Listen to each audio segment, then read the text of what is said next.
Welcome to the Grappling Grappling Rewind podcast. Welcome to this week on the Grappling Rewind podcast. On today's episode, we're going to recap the 2019 IBJJF European Championships. We're going to recap Fight to Win 98. Then we are going to preview Rise 6, Sirius Grappling 3, and Fight to Win 99 in Scottsdale, Arizona. As always, I'm your host, Maine, joined with my co-host, Emil. How you doing, Emil? Way better than you are, man. Yeah, I'm kind of jet lagged. In the last 48 hours, I have been to like 6 different cities. I've had like 3 flights canceled, and I've been across the country and back. So I'm a little tired. And we did probably one of the most difficult events we have to cover in the year, the Europeans, because that time difference is ludicrous. Yeah, it's absurd. Not only do you have a million brackets, divisions, etc., but then there's like a 5-hour difference. Is it only 5 hours? Yeah, because it's in Portugal. So Well, it starts at like 3 a.m. Yeah, it starts at 3 in the morning, which is ludicrous. Yes. And difficult. So, welcome to the most difficult event that we covered in the year. So we're going to talk about the black belt results for the men and the women for that event. And before we do that, we're going to get into some news.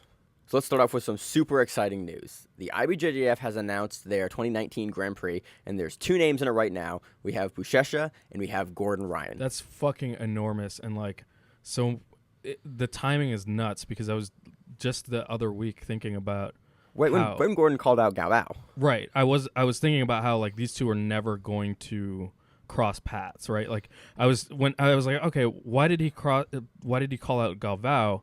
And I was like, well, honestly, it makes sense because Galvao is probably, in terms of the no-gi heavyweights, like one of the more, if not the most prestigious person right now, because we don't see Buchecha really in no-gi. We see him in ADCC and like we see him occasionally. I mean, he competes in no-gi, but he sticks to worlds a lot. Like you see him at the majors, really, in like worlds where we see him compete the most. He'll do some other stuff occasionally, but we don't cover the guy a whole lot. We know how good he is, but we really cover him at worlds and then maybe some other random thing throughout the year. So I was just thinking about like how unlikely it was that they were going to cross paths, and fucking here I am at an IBJJF event. I had the same thought this week. I was like looking at like when Buchecha got announced, I was like, oh man, he's never going to meet Ryan. And then like 2 days later, this was announced, and I was like, oh shit. Now we don't know where in the brackets they're going to end up now.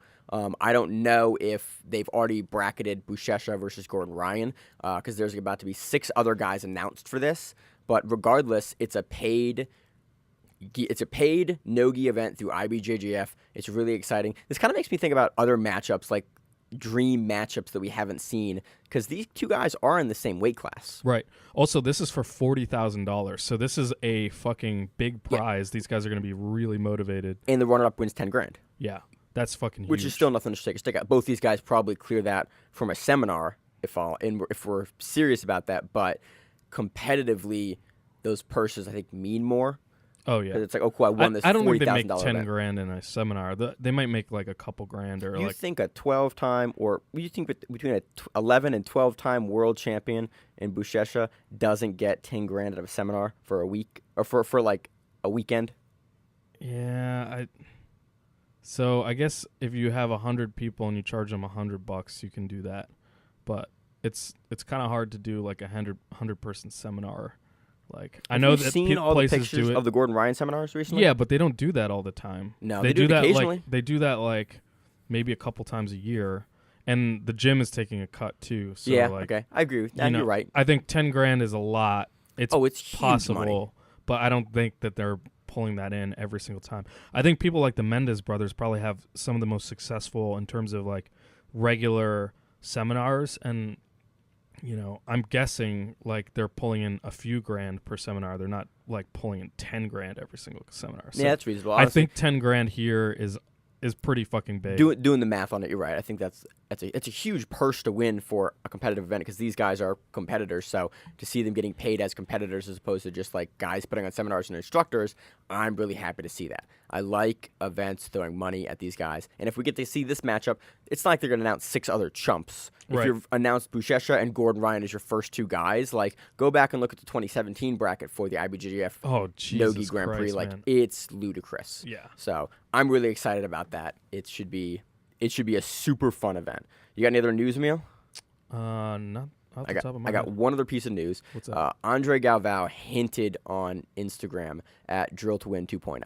Sweet. The book that's been out of print forever and no one can find, that now like resells for like $186 or $200 online. Damn.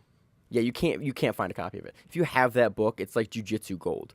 Damn, dude. For all the years I've been trading, it's been out of print, and it's been the book that everyone has always cited as, oh, go find this book. It's a good book. And it's the book that whenever anyone gets rid of a bunch of Jiu-Jitsu books, they always like, oh, I'm gonna keep Drill to Win though, because it's just such a good book and it's so well renowned. So if he puts out Drill to Win 2.0, that would be exciting. Awesome. Yeah, I'm looking forward to it. Yeah. So that does it for news this week. On to the recaps. So onto our onto our recap of the 2019 IBJJF European Championships. We're going to jump right into what was one of the more crazy brackets, the open class. So Emil, tell the listeners why this was one of the more crazy brackets that we've seen in a while. Because one of the most remarkable performances that I've seen in a long time was actually done by someone who didn't walk away with a medal from this tournament, but Lucas Lepre was on a fucking tear. I mean, he walked away with a medal, just not a gold one. Well, yeah, but like you're right. He didn't get gold in absolute. He didn't get gold in his division, but holy fucking shit, did he do some amazing stuff on his run in absolute, because he's a fucking lightweight, man. Are you saying that, oh my god, Lucas Lepre is good? Yeah, he's good, but he's also taken out enormous fucking black belts that have They're also tens of pounds on him. Other good ass black belts. Yeah, so let's start with the fucking semifinals of the open weight. We have Ken Duarte versus Lucas Lepre, which was just so goddamn exciting. And Lepre decided to stand with him. It was nuts. It was not at all what I was anticipating. And what we see is that, by the way, the open weight was during the day on Saturday, so I was actually able to watch this live. Thanks, time difference there. And I was in a cafe and I was like watching this and just like standing up and yelling during this match, and people were looking at me like I was fucking crazy. But basically, like, you can see the size difference here. Lucas is so much smaller than Kanan, and he is hustling. He's doing a lot of seated guard, where you kind of put the lapel underneath the leg and then standing up into single leg. Yeah, because he's trying to take Barbosa down, basically. Not Barbosa, but Kanan down and like turn him over. It's a really cool, very very strong grip. It starts to set up a it's not a lasso guard. It's called a lapel guard. Yeah, exactly. But if you stand with it, you get a really really strong single leg. And because it gives you basically a really strong underhook on that leg, and you can have your elbow pinched into your body because the lapel is what's holding the leg in place, and you can hold the leg really high while still controlling the calf and stuff low. Yeah, and it definitely makes the Kimura counters a lot more difficult because you have your arm kind of like tucked in there. And the other thing it does, it breaks down the posture kind of well because you have that lapel pulling underneath the opponent's leg. That being said, Kanan looked like he was like not breaking a sweat at all. Lucas was much smaller and really hustling for takedowns, and Kanan was able to shuck him off. And at one point, Kanan actually does a fucking while he's in this single, like his leg is lifted off the ground and he's defending, does a really nice sort of like, I'll call it a knee pick, but with a gi. Yeah, he is walking Barbosa. I always want to call him Barbosa. He's walking Lepre forward, and then he reaches down and grabs like right in the front of the gi material in the front and pulls it forward as he like does a jolt forward, and he's able to knock and get the takedown. Right. So Kanan's on top at this point, and really did not look like he had to exert himself very much to get that knockdown. The speed of the match was different. You saw whenever they got to the ground, it became a real technical kind of grindy battle, but on the feet, both guys were hustling for position. And at this point, they every time, so Lucas is able to get back to this kind of like we'll call it the lasso single leg position. Yeah, repeatedly throughout the entire match. Doesn't give up on it. Kanan's hitting him with Uchimata. He hits him with the one Uchimata right in the center there. Yeah, and Lucas pops right back up. And you see him go down. You're like, oh shit, he took him down. And then Lepre's like, nope, didn't count. Pops right back up. And now at this point, it's 4 for Kanan, 4 points for Kanan, 2 points for Lucas Lepre at the end of the match. There's like 30 fucking seconds left. Yeah, something like 35, I think. Lepre gets a fucking takedown. And by the way, throughout this entire match, the crowd is going fucking nuts. Like, I've never heard a jiu-jitsu event sound like that. It sounded like a fucking NFL game. It sounds like that occasionally at the end of the Worlds. You'll see like a guy hit a big takedown at the end, and you hear the whole crowd. But dude, this is the biggest event in Europe. This is one of the biggest events of the year. But they were watching this match, and you could hear it audibly from the camera mic that like they're just yelling like when he gets a takedown. Yeah, it was so energizing and exciting. So the match ends. So time runs out, and they're tied up on points. Yep, tied on advantages, but Kanan has a penalty, and Lucas fucking takes the win. The crowd is going absolutely fucking ham. It beats Kanan Duarte on a penalty. It's an incredible match. This is the first 2019 Rewind recommends. Go and watch this match. Yeah. It's on Flow Grappling as an individual match. You can go and watch it. It's just... Yeah, dude. Even Flow had a little thing where it's like, this is early contention for match of the year. And it's to be... Literally, this is one of the first events we've covered in 2019. And it's... I think that gives us match of the year a lot of times. We don't do match of the year technically, but it makes our top 10 list. A lot of them are just really good matches. And another criteria is like big stake matches. So a major event when a guy goes up a weight class, like it has a story to it. And you also saw some really good technical jiu-jitsu from two high-level guys. And it's interesting to see Kanan, that new crop of like up-and-coming black belts that's starting to be really successful at that world stage. Like we've seen him at Pans, seen him at the Europeans. Like he's consistently in that upper echelon of placing. And so I'll be excited to see what happens once he matures. I'm really interested to see what he does at the Worlds this year as black belt. Yeah, I'll see, but it's just dope. You know, we were talking about outliers a couple episodes ago, and Lucas Lepre is a fucking outlier. Like he's just a fucking outlier. And to get to the semifinals, he also had to fucking choke out two enormous dudes. He chokes out Hanan Marcel, and he does this amazing choke on Sif Adin Humin. Was that the giant guy in the boogie? That is the guy that looks like he's the fucking switch hitter for like Sauron's army. You know, he's like the giant fucking cave troll. Like you said switch, I was like, is that a baseball reference? Yeah, I don't. The switch hitter for like, Sauron's army. Yeah, dude, he's just like the fucking like this huge goon. Like Lucas hits him with like what looks like. You called it a standing bow and arrow choke. Yeah. And if you look at the match, basically, Lepre is almost standing up behind him. He's not standing. He's literally suspended.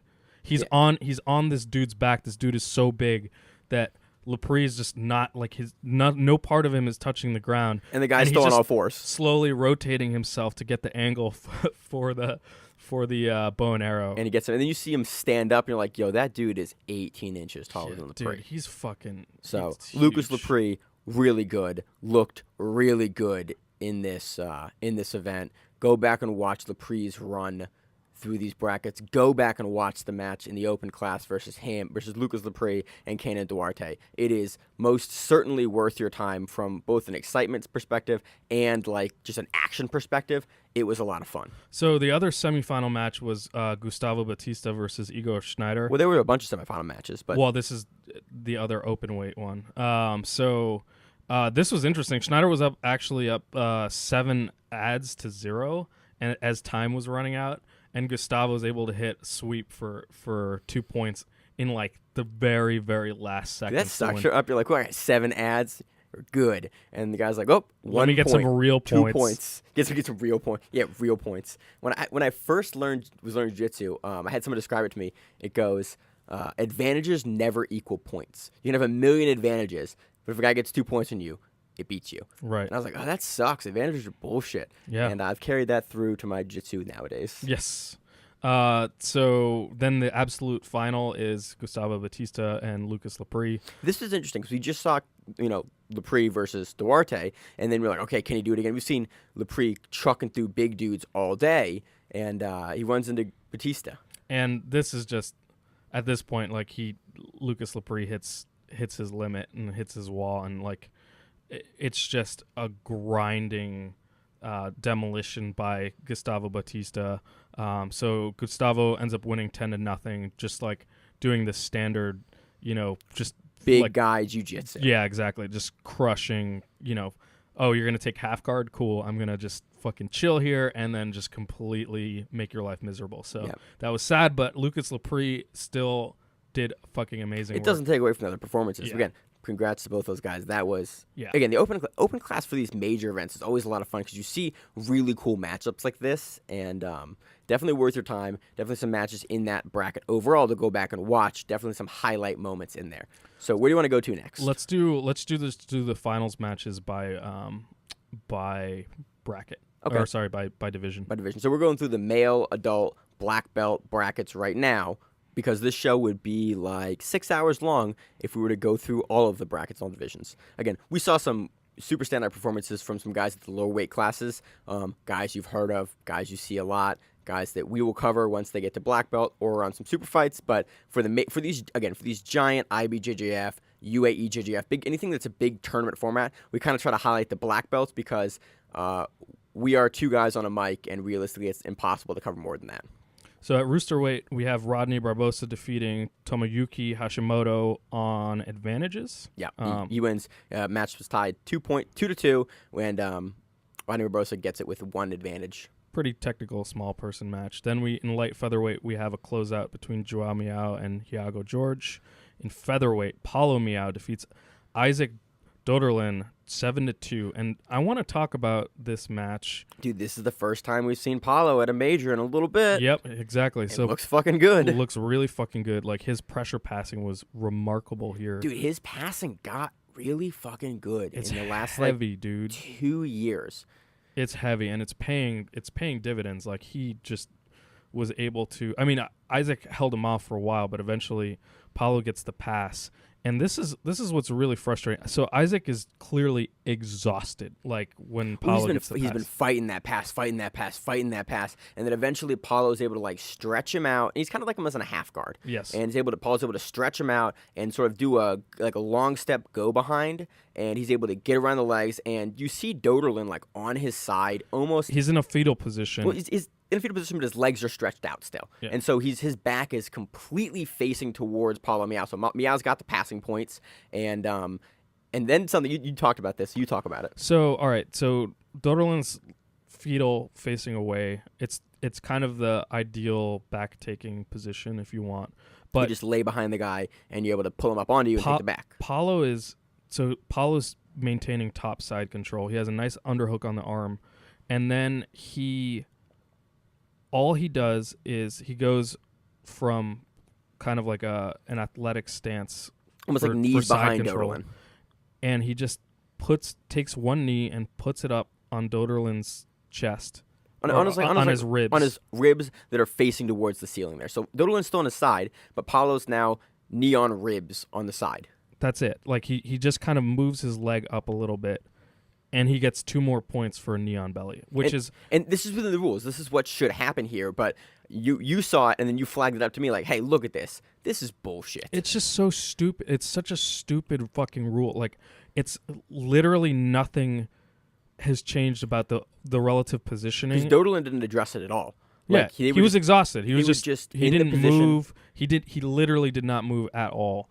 And this did not offer Miao any kind of advantage in sports jiu-jitsu, or even that weird kind of like mental exercise about like jiu-jitsu positions being related to MMA fights. I would honestly argue it puts him in a worse position. I agree. Like technically, because now he's further away. He is pushed off from his opponent. He does not have as much like control of the hips and the pressure. He's just in this knee on rib position, which is a really good position, but you saw that nothing other than him putting one knee up on his ribs changed the position, and he gets 2 for that. It's within the rules, but it was watch this particular section of the match because the camera angle is super great to see exactly how much this did absolutely nothing. Right. So it's just something to think about. I think this particular rule set needs to be re-examined. But anyway, on to Paulo beautiful, wins. Beautiful pass that he hits, and just the you pass see this is great. grinding, attritive pass, and eventually he's able to just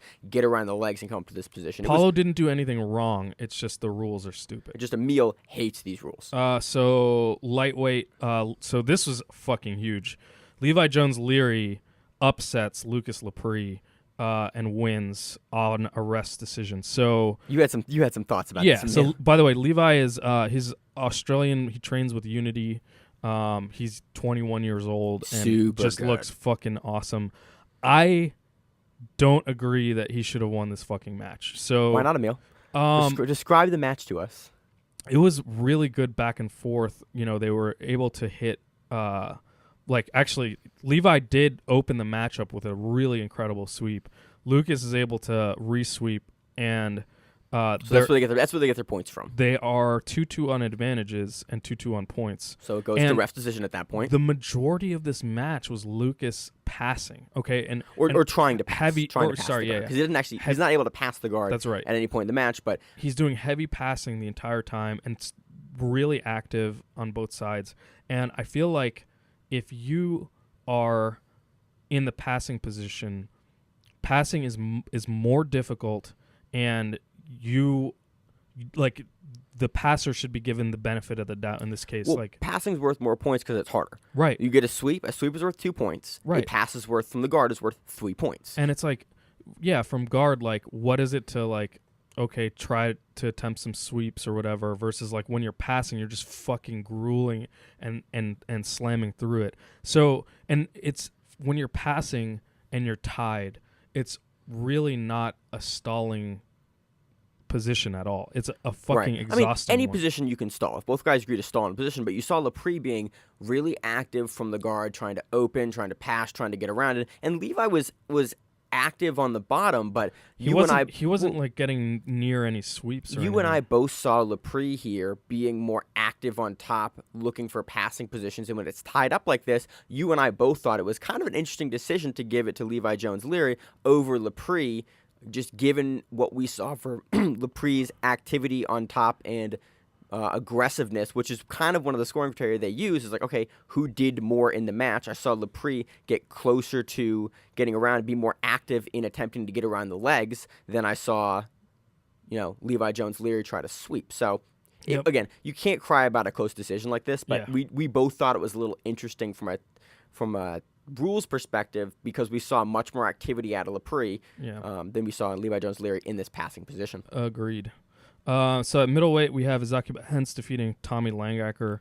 Dude, Langacker overall in this event looked really fucking good. Fucking amazing. How about that sweep that he hit? Yeah, that was amazing. Fucking bizarre. We're in the finals match. Actually, this happened in the finals match. Yes. So it's Tommy Langacker versus Izaki Hentz, and Langacker is on the bottom, and he is trying to sweep with a scissor sweep, kind of? It kind of looks like a scissor sweep. So he has a knee shield. I don't think his bottom leg was on the outside for scissor. I think he does a full inversion with his leg in between. Well, he goes to sweep, and Izaki kind of gets up, and then instead of going to scissor sweep and trying to kick the leg through, he rolls over his shoulders and does a star sweep? Is that what it's called? No. It's just an inverted sweep. It's similar motion to what Craig Jones uses when he wants to set up the saddle. Yeah, it's just that I think that Izaki tried to kind of step and roll out of it. Yep, and he does. But when Izaki's starting to come up, you see Langacker has closed the distance faster because he didn't throw his hips into it; he threw his shoulders into it, and Tommy comes up and is able to get the sweep off this. Yeah, and it was I watched it 4 or 5 times, just holy shit, that was really good. And you can see Langacker gets this because he has to cover less distance than Hentz. And Hentz goes to re-stand up, and Langacker is able to already have his hips underneath him, already be there, and stand up. Again, I foresee Tommy Langacker looking amazing this year. Yeah. We have seen him since the Euros last. I think was Euros last year where he tapped Erberth, and that was the first time that Erberth we thought had that rib injury or something was going on. Oh, but, dude, Langacker has looked really, really good in the last 12 months. Yep. It would not surprise me to see him pick up a major title this year or do big things in some big events. So then at medium heavyweight, we have Sorry, Bahens gets the victory on that, Yep. 42 points. But that one piece of that one sweeping position that Langark is able to get is super impressive from a technical perspective. So we wanted to highlight that. So on to the medium heavyweight division. Medium heavyweight, we have Hudson Mateus defeating Gabriel Almeida by armbar. And this match was pretty slow for a while. You know, there's a lot of close guard. A lot of guard work. And then at the end, it's just this amazing, like, I don't know how to describe it so much. Gabriel Almeida is really fucking tough. Yeah, he's tough, but like, you know, he starts moving. I'm trying to remember what grip he was trying to get, and Hudson Mateus is able to grab the arm and yank it through and roll in order to get to an armbar position. And at this point, he is just like yanking on this arm. And he does a lot of really cool things you see high-level guys do where he's switching his legs. He's in the armbar position, so imagine that. And then Gabriel Almeida is doing the thing that Verdum did to Vinny Magalhaes, where he's opening the shoulder and closing the shoulder in order to give him additional leverage to fight the armbar. And Hudson keeps taking his legs that are over the shoulder and adjusting them over the body and off of the body. And he's windshield wiping the legs in order to get leverage behind Gabriel's back in order to finish the armbar. And he's able to stay on this position, And eventually at one point, he almost goes to an omoplata from like a wrong side position on the back. And he's able to keep the grip in with his close side foot. Again, this may not make any sense. Yeah, basically he's starting to angle. He's getting out of the angle for an arm bar, and as you said, going more towards an omoplata. But then he readjusts and gets perpendicular again, which is the angle that you want for the arm bar, and he's able to finish it. And they're sitting on the mats afterwards, both exhausted, and you see the refs call the medics out, and I thought they were going to be checking out Gabriel Almeida. Because, dude, that arm was extended for a while in a couple different spots. And then you see the refs go to Hudson. Yeah, or the medics go to Hudson, and he's, like, limping and grabbing his knee. So it looked like he took an injury. Like, he's a badass for finishing the match. I hope he's not seriously injured. He pulled a Maine.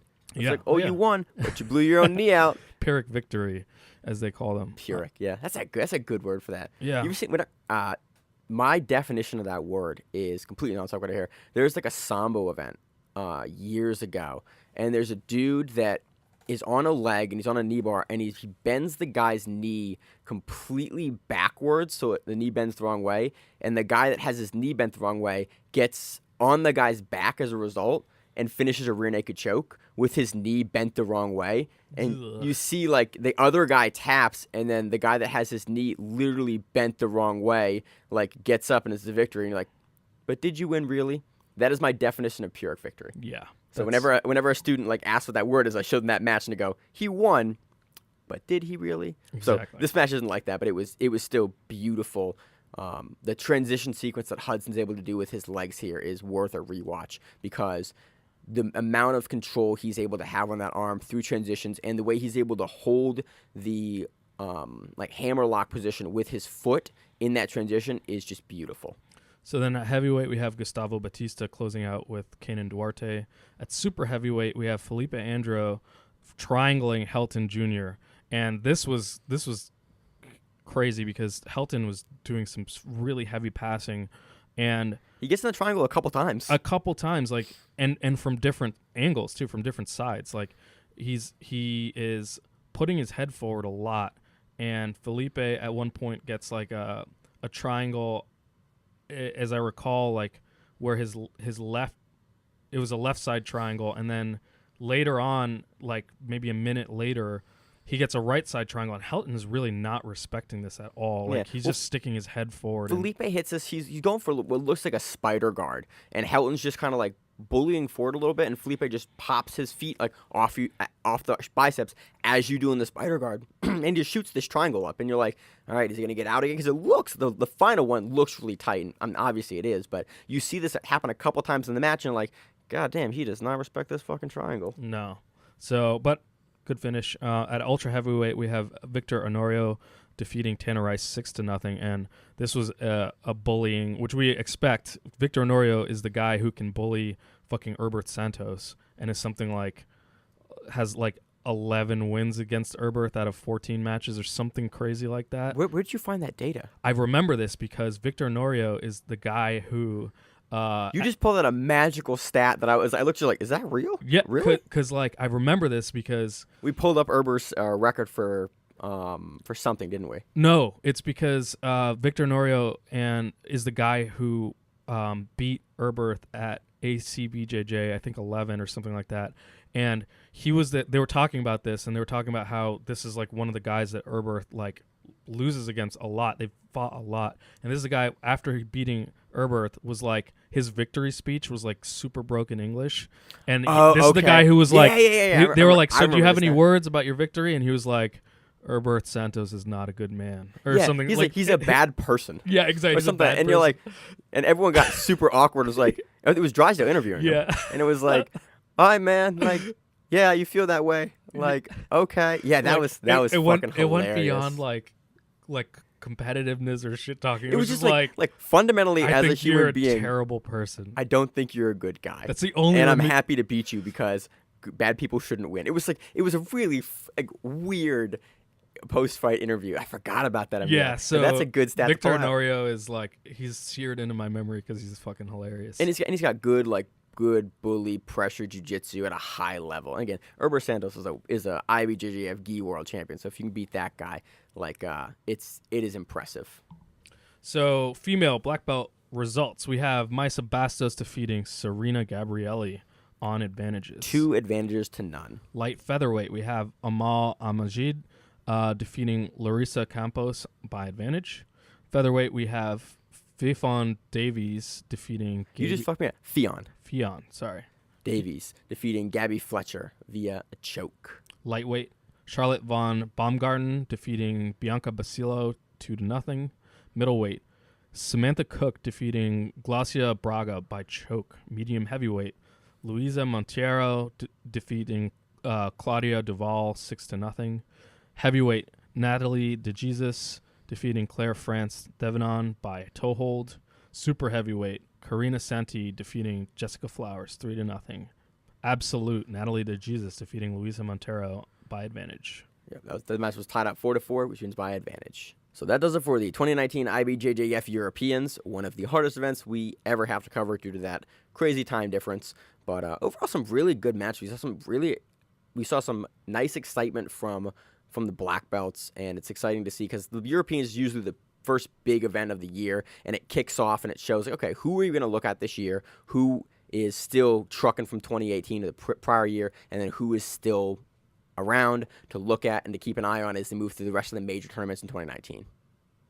So on to our recap of Fight to Win 98 in San Jose, California. This event paid out a total of $37,276 in salaries and commissions and was headlined by a black belt match, Jake Shields versus Ron Kessler. Jake Shields then becomes the Masters middleweight no-gi champion for Fight to Win. This card had a lot of really good matchups, and that payout is dope, dude. Yeah. That's $37,000. It's increasing significantly. I was gonna say that was the biggest payout we've seen in 2019, but this is only the second event we've seen in 2019. So, but usually the payouts are like around 30. So like for it to jump up to 37, that's a fucking big leap. We've seen awesome. One of the Maryland cards paid out like 36, and that was a really, really high payout. So, dude, $37,000. That's a good payout to the athletes. I'm happy to see these guys getting paid again. That's why partially we love Fight to Win so much, is they tell us how much they pay the guys out, and they pay out like really well.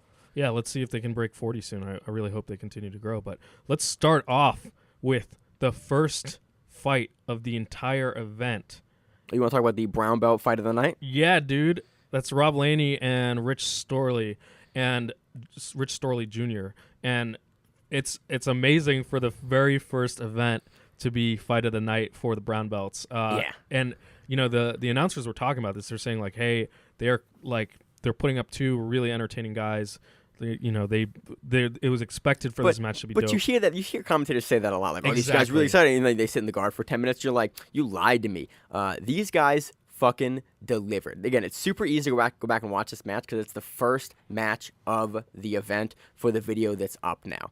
And there are so many series in this match that are a lot of fun to watch. There's a bunch of series where you see like a guillotine attempt to a single leg, like tons of transitions. There's back takes, there's rollouts, there's escapes. But what makes this match is all those transitions, and it's a lot of fun. But the really exciting thing is there's a submission in the last 9 seconds, and it is a counter heel hook. Right. So at this point, Rich Storley is like, he's doing some really awesome passing attempts. And by the way, like Rob Laney, holy shit, man, his blending, kind of like guillotine or headlock positions with takedowns, but also like full blown Darce attempts and things like that was so good. Doing a lot of stuff that's transitioning from standing, so attacking like a neck or like usually like a neck position, like a guillotine or a Darce, and then he's using it to like sprawl and drag down the opponent, and then he's trying to pick at the knee or the foot in order to get a takedown off of it to roll over to get like a Darce or something else. Like, it's really great transitional jiu-jitsu, and you see someone using like a top standing position in order to get a takedown into a submission already, and it was just really impressive, really great to see to open up the event. Also, Rob has like, at one point there's an amazing rolling back take that he does, and like they're almost both in a gator roll, and Rob's awareness is just really, really excellent. He's able to roll with it and take the back. This is one of the escapes that I'm looking at kind of incorporating more in 2019 is we see a lot of guys use this rolling back escape, basically, and a guy's going for your back, and then in order to get out, we see a lot of guys in the EBI formats use it for overtime, and they just roll. And if you can beat your hips off your opponent's hips in the roll, you can escape really quickly. But you and I were talking about this before the show. It's really dangerous because if you can't beat the hips, the choke is right there. Right, exactly. Because in order to roll, your arms are kind of like, they're not defending your neck. And if you have someone who's very savvy and can roll with you, they're going to be choking you as you try to roll. Yeah, and you can still get out of it, but it's a dangerous game. We see Kokorian use this a lot in these EBI rule sets where a guy gets his back and he immediately hips out and just rolls, and he's really, really good at beating the roll. He also uses 2 different sides in transition to get out of stuff, but super exciting, great match. Let's talk about the finishing of the match. Yeah, so Rich Storley Jr. is clearly like, he knows he wants the finish, and there's 30 seconds and then 20 seconds left in the match, and finally he shoots for an outside heel hook, and they start rolling, and Rob is able to pummel his feet in and counter heel hook and get the finish. With 9 seconds left after this like back and forth super exciting match. So again, deservedly fight of the night for the brown belts. Yep, amazing match. Super easy to go watch. Go back and rewatch it. Yep, it's a lot of fun. Tremendous. So where do you want to go next? Want to go to the black belt results? Want to go through the brown belt? What do you want to do? Well, we can. Why don't we just talk about brown belt submission of the night? Okay, let's go with that. And then we can read through the results. So Alan Sanchez defeats Aaron Wilson via heel hook. That was submission of the night for the brown belts. Yeah, that was pretty interesting because Aaron ends up going for kind of a lazy knee bar, and it like he doesn't control the space as well as he should. So there's that like rotational space when he gets up there. And Alan is able to capitalize off of that and get into a really nice heel hook position and finish. And it is a quick tap. So it's funny to see the fight of the night and the submission of the night both come off of kind of counter leg attacks. So the meta, we're starting to see guys, especially at the brown belt competitive, like submission only level, get really good at those quick leg locks, because I think there's an emphasis on like getting the tap, and guys are figuring out if I can dig that heel and then rotate through really quickly, if I beat the hips and beat the roll, like I get the leg. And so we're seeing this like renaissance of guys getting really, really good at snatching the heel quickly and not having that adjustment period, and they're able to just like pull right into the submission and then get the rotation and get the tap. So this is one of those matches, deservedly submission of the night for the brown belts. We're gonna go next. Want to jump around, or do you want to keep going on the brown belts? Let's go through the brown belt results. So we have Baldwin Chu defeating Anthony Deek by armbar. Anthony William defeats Scott Schiegel by decision. Alexis Andrade defeats Brianna Van Buren by decision. Catalina Kahanui defeats Zach Costa by rear naked choke. Yo, that was really good and actually correct. Chance Soltero defeats Jamie Abadam by decision. We have David Mitchell defeating David Fernandez by toe hold. Mikey Rolls defeats Hector Mena by armbar. Thomas Haley defeats Carlos Canella by decision. So that is it for the brown belt results. Let's go on to the black belt results, Emil. Yeah, this is incredible. So we'll start. Let's start with fight of the night. Goddamn, you're jumping around everywhere. All right, let's start there. Yeah, I like to cover the submission of the night, fight of the night for the divisions, and then any like really explosive things that we see too, and then we can read through the results. That's reasonable. That's Look, dude, we whatever form we want to do it in, like that works. That's my logic. So we have Andrew Bowers defeating Mauricio Alonso by decision for fight of the night, and this fight was fucking awesome. Again, really, really active no-gi match. To start off the match, we had a super deep rear naked choke. Yeah. So Andrew gets Mauricio in a fucking it looked excruciating rear naked choke. The thing that was really interesting about it was I was looking at this like, okay, he's like under the chin, he's turned, and then I was looking at like, okay, why isn't he tapping? Why is he not finishing it? And I looked, and Andrew's legs are on like the side, or almost on the hip of Mauricio, and I was like, oh, is he not like square with the back? Yeah, he's not square on his back. And you can still finish from that position. We see guys finish from it not infrequently, but I was looking, I'm like, man, if he was flat in this position, he would be able to just pull through and get the choke, but he's just not able to. So Mauricio is able to like just pop out barely, and I actually saw him like, I don't know if he was talking shit or something, but he was talking immediately after getting out. And Andrew's not done. Like Mauricio there's still tons of time left in the match at this point. Like he gets to these turtle positions where he's kind of trying to he's going for the legs and trying to sweep by either getting a single leg or double leg. And Andrew does these fucking incredible transitions where so he's on top with Mauricio turtling, trying to take him down, and he is able to slap on kind of like an inverted triangle a couple times there. And he's never able to really get his leg locked behind the knee to make it like really, really tight. But you start to see him like shimmy his hips into position where the next thing to do is lock and roll in order to create the angle. And he never quite get to that section, but you can see that like, ooh, it has to be addressed because this is a guy. Any guy that goes for that is a guy that does that frequently. And like that's not something you're just gonna pull out unless you're super comfortable with the inverted triangle from that turtle position.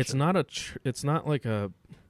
I don't see a whole lot of choking finishes from there, but it's such a good control for a Kimura. Mm-hmm. Like it puts you in serious fucking danger. A lot of times it lets you come on top too. Yes, yeah. And it lets you sweep to get to the top, and then you have the arm still isolated. And even if the guy gets out, it puts you in a really, really good position for some other stuff. And so interesting to see him go. And whenever you see a guy going for that, you're like, oh, I got to kind of back out and make sure that he's not able to get that angle and roll through. Yeah. So, but Mauricio is a fucking tank, and he's able to eventually grind out and take the top position, and his passing is fucking furious. Dude, the no-gi passing here was a lot of fun. It was active, like over the top passing, and then along the side, like it was like outside knee cuts to get around. It was super fun to watch. Awesome kind of like backstep passes and stuff, like just an incredible passing sequence, and a depth of passing that you can see. Like, oh yeah, he has a bunch of different passes in his arsenal that he can do and fire off,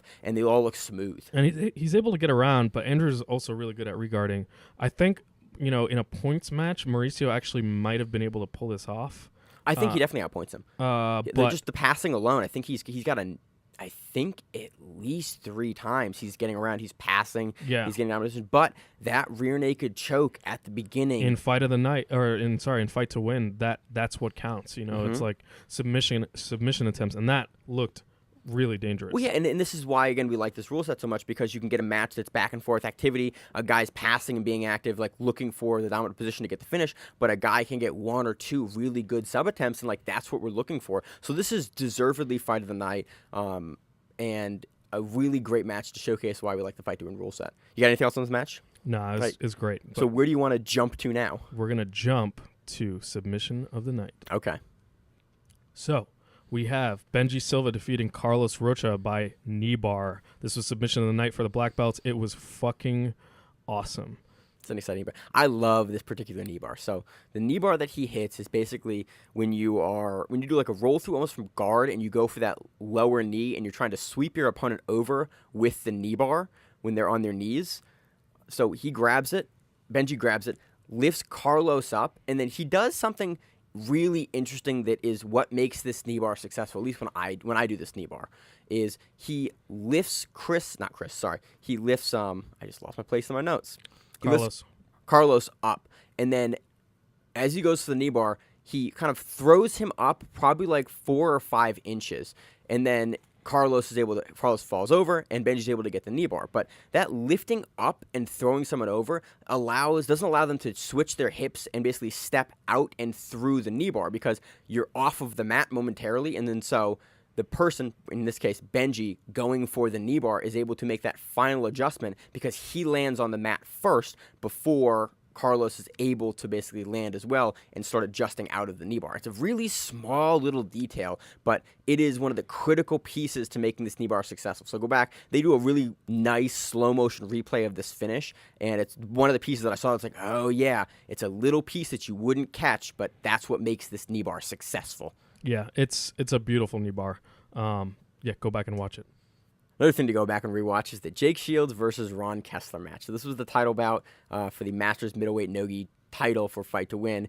And at one point, Jake Shields double legs Ron Kessler and ends up pushing Nick Green, the referee for the match, off the stage. Jake Shields is such a boss. He can double leg 2 people off a fucking stage. Like that.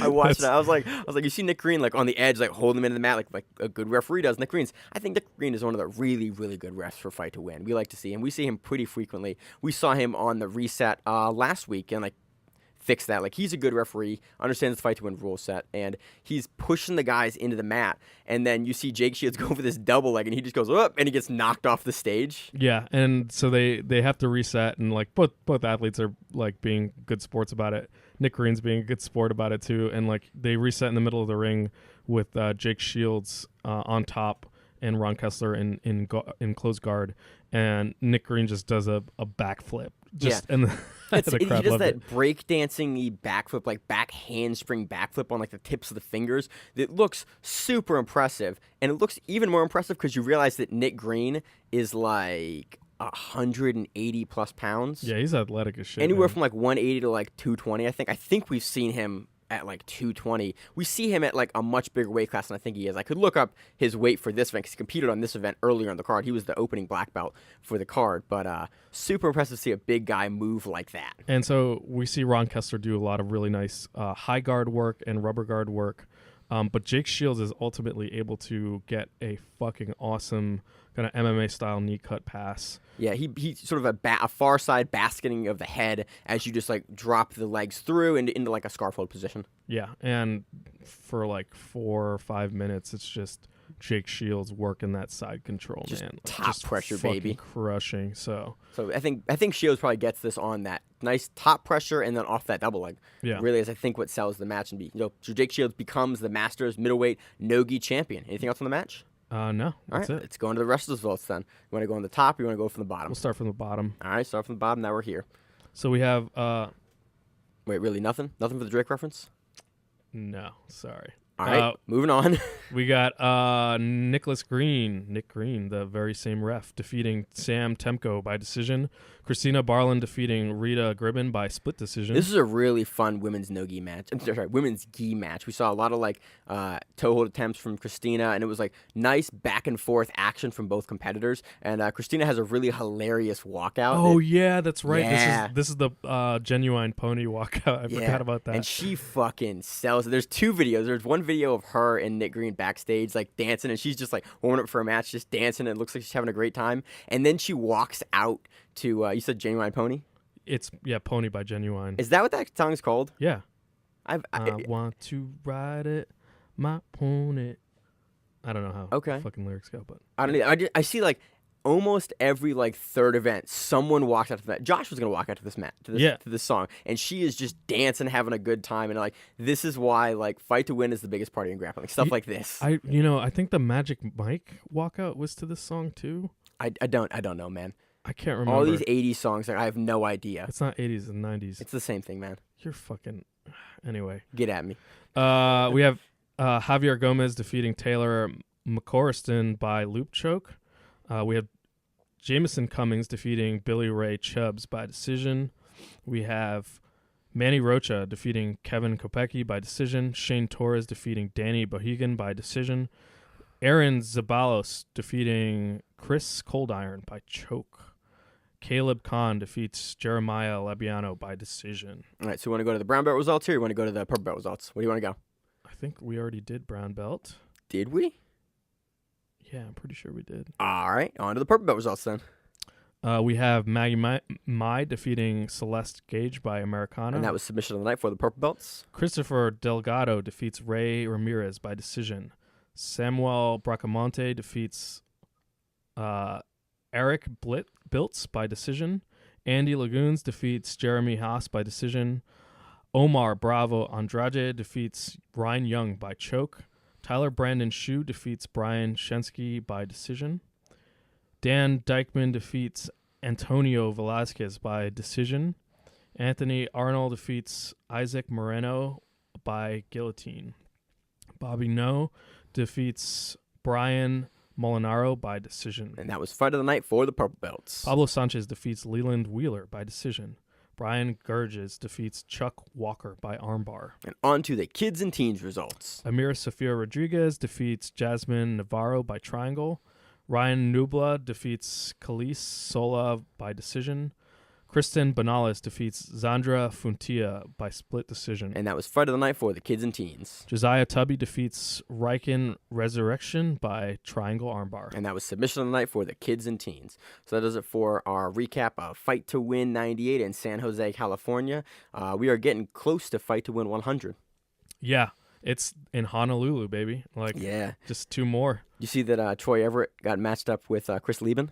Hell yeah, dude. Yeah, I saw that match. I was like, I texted her. I was like, is that for real? And he goes, yeah, that's for real. That's fucking awesome. This should be a super exciting match. The whole card, actually, both the next 2 cards, Fight to Win 99 and Fight to Win 100, are shaping up to be like really, really exciting cards. So looking forward to covering those. Yeah, great for Fight to Win.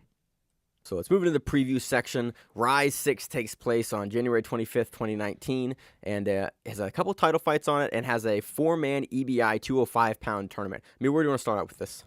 Let's talk about the title fight. All right, so the title fight for the welterweight title, we have Jason Rao versus Herbert Burns. Gilbert Duino Burns' brother. It's going to be a fucking awesome match. Yeah, we saw Jason, I think, take the title or retain the title last time. Super exciting guy out of New York. Yep. Looked really good. I think this he won via heel hook quickly last time. This event's taking place in Long Island right now, so. This is the Super New York event. Yeah. It showcases like the most New York commentators of all time and the most New York announcers of all time. It's awesome. It usually has like 5 or 6 different rule sets for all the undercard matches, all the super fights for their tournaments. Again, Rise is an interesting event to cover. Usually puts on some really exciting matchups. It should be on Flow Grappling, but I don't see it on the Flow Grappling website. But on the Rise website, it's listed as Flow Grappling. So I hope that at some point this week, all the information will be up on the Flow Grappling website so you can look at it. We'll try to be posting stuff, as the week goes on, as we get more information about the event. But we'll put that on Instagram. Yeah, the previous events have been really fun to cover. They're difficult to cover on our end because they have a bunch of different rule sets, but I really like basically the breadth of jiu-jitsu that it showcases with all of the different rule sets that they have on their event. So so that was the title fight for the welterweight title. We have a 205-pound EBI style tournament, and these guys put on fun tournaments. I forget what weight the last one was. I think it was a lighter weight. So 205 is a fun weight class. So we have in that event Joe Mugnai, Hugh McKenna, Alec Hubin, and Mike Muccitelli.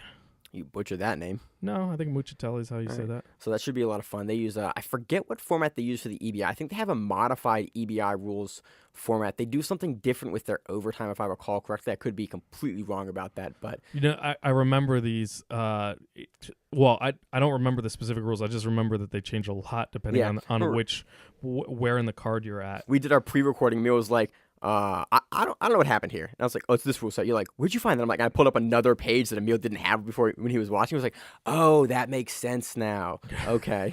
so we will be on top of that, and we will be walking you through it. Speak for yourself, Emil. No, that's our thing, man. Yeah. Rise is a lot of fun. It's one of the events that we see that showcases kind of the largest variety of rule sets depending on the matchup. So it keeps you on your toes when you're watching it. You got anything else, Emil? Nah, it's going to be exciting. There's a host of other matches, a bunch of returning guys. I think Zach Edwards is on the card. I think Zach Meslandi's on the card. I think James Holland's on the card. We have a bunch of other athletes, and should be a lot of fun. We have Christian Medina on the card as well. Ryan Quinn. Yeah, should be a lot of fun. So just Definitely tune in. lots of great 10th Planet representation out on the East Coast too. So it'll be great. So moving on to our preview at Sirius Grappling 6, hosted in South Carolina. This event should be streamed on either YouTube or Facebook. I'm not quite certain yet, but I'll definitely get it out, and I'll shoot it out on the social media. You want to start at the top of the card or the bottom of the card? Start with the top. We got for a main event light heavyweight belt match, we got Roger Carroll versus Jacob McClintock. Yeah, and this is 200 to 215 pounds. On the next match, we have Marvin Skipper versus Andrew Cockle. It's our boy. He's fucking super entertaining. black belt now. This is an absolute match. Yeah, and he's a black belt now. Yeah, dude. So this should be, dude. Cockle is a real fun guy. We've covered him a bunch. We actually commentated one of his matches on SAGC 7. Yeah, versus Mateus Lutz. That was a grueling match, and he's fucking super entertaining to watch. So absolutely tune in for it. We got next up Cody Jones versus Isaac Ranner, and this is a contention match. The winner gets basically to go on to fight the middleweight champ. Dude, I like this. Yes. I like that. They're creating a pathway in their divisions to.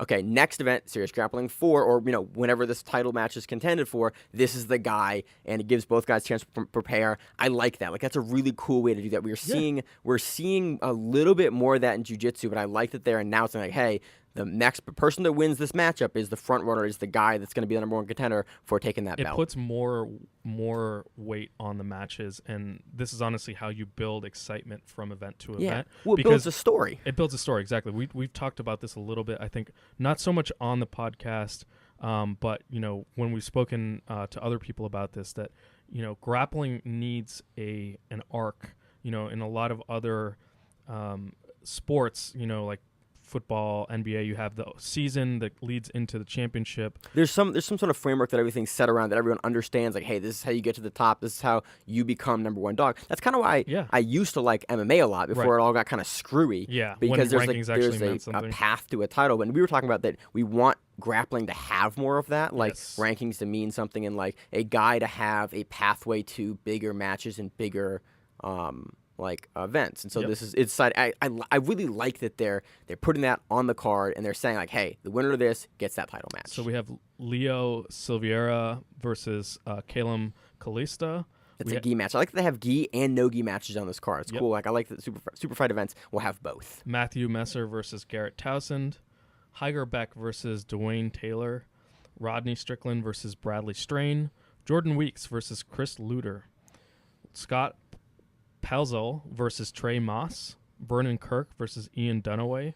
Brandon Hornby versus John Burnley. Luke Merritt versus Zane Henriksen. David Hudson versus Rick Watson. And that's just half of the event. Yeah. It wouldn't be an event recap or a preview for us if we didn't fuck up one name. Yeah. Well, I got to do that. So this event looks great. Definitely tune in and watch this event. We're going to recap it next week, so should be a lot of fun. So on to our preview of Fight to Win 99 in Scottsdale, Arizona. This event is main evented by a 165-pound black belt gi match, Michael Lira Jr. versus Marcelo Andre. Yeah, that's going to be fucking fireworks, man. It's going to be amazing. This is a gi match. Yeah. It's going to be fun as shit. Yep, absolutely. 205 black belt, we got Andrew Gardenier versus Daniel Preve. 190-pound black belt gi match. Logan Jewell versus Matthew Gillette. 185-pound black belt no gi match. Javier Torres versus Anthony Torres. Whoa, Torres on Torres. Yeah. That Torres on Torres crime, man. That's so sad. 180-pound black belt gi match. Michael McGregor versus Jay Pages? Yep. 175-pound black belt gi match. Sean Downey versus Ismat Abdullahid. 170-pound black belt gi match. Mike Fowler versus Joe Murphy. 170-pound black belt gi match. Daniel Gripadu versus Victor Emmanuel. 155-pound black belt no gi match. Josh Rodriguez versus Matt Mamelin. 150-pound black belt no gi match. John Botello versus Doug Moore. 150-pound black belt gi match. Paulo Freire versus Michael Kaplan. 140-pound black belt gi match. Gerson Atugi Atsugu. I can never do it, man. Atsugu. He's an amazing competitor. I can never pronounce his last. I see it, and as soon as I hear it, I'm like, that's how you say it. But as soon as I read it, it just completely fucks me up. I can never do it. Versus Santos Rivera, 220-pound brown belt title match. Ryan Walsh versus Josh Guerra. That should be fun. That should be a fun one. Holy shit, 240-pound nogi match. That's fucking huge. Ryan Birch versus Austin Baker. That's some fucking big boys. 205-pound brown belt nogi match. John O'Hagan versus Lucas Norat. And there's a bunch of other brown belt matches on the card, and there's a bunch of purple belt matches on the card. Stacked card, yeah. It looks like deep. a really, really good event. It's super deep. You have some teen matches on the card, and then there's one kids match on the card as well. Looks like a lot of fun. Should be great. Hopefully they're going to be able to pay out, again, super high numbers. I know all their Cali events do really well and really good numbers, and they always get to showcase a lot of those California grapplers like in their home areas. That's why they spend, usually a couple events in a row in California, just because there's so much really good jiu-jitsu to highlight. And so these events usually fucking deliver. Watch it. Should be a lot of fun. Anything else, Emil? That's it. So how you feeling after the first? Actually, you got brought on initially to help with the Europeans, didn't you? Last year. It was Europeans or Worlds. I can't remember which one it was. I think it was Worlds because that was when I saw the Lucas Barbosa versus Mateus Diniz match. Oh, yeah. And I was like, yo, guys, did you fucking see this shit? We're like, I saw this shit. It was amazing. Yeah. Yeah. So, dude, Europeans is always, again, like we say, one of the hardest events.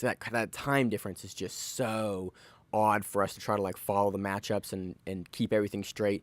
And we're doing a Monday recording here, so to get it all out and get it all squared away, because it's just so hard to do on that Sunday after trying to aggregate everything the day of. Yeah, happy Martin Luther King Jr. Day. Indeed. So I'm going to deal with this jet lag for the rest of the day.